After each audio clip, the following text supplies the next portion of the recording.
હવે મહેનત કરીએ અને એ વસ્તુ મેળવી લઈએ અને મળી જાય, ભગવાન કૃપા કરે ને એ વસ્તુ મળી જાય.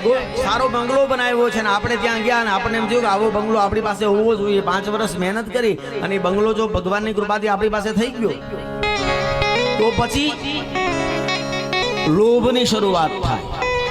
જો સંગ છે ને પેલું પગથિયું, ભગવાન શ્રી કૃષ્ણ પરમાત્મા કહે છે પેલું પગથિયું સંગ છે.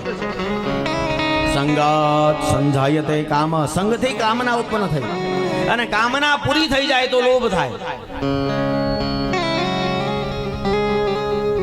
લોભ જે બહુ મોટો દુર્ગુણ છે. હા, લોભ બહુ મોટો દુર્ગુણ છે.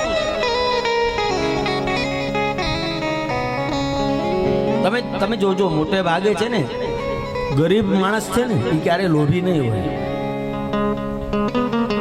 લોભી કોણ હશે?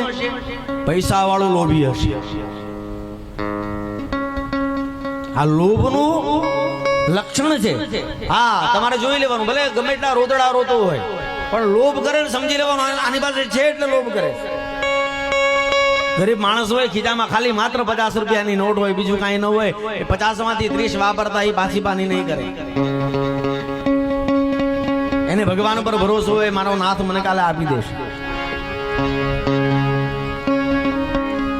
પણ તિજોરીમાં સડી જતા હોય પૈસા,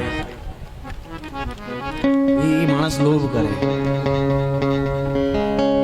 એક દાદા એવું કહેતા કે પગ ભાંગ્યો હોય ને પગ તો સાજો થઈ જાય, પણ ફોની નોટ ભાંગો તો પછી એ સાજી ન થાય. એટલે લોભની પરાકાષ્ઠા.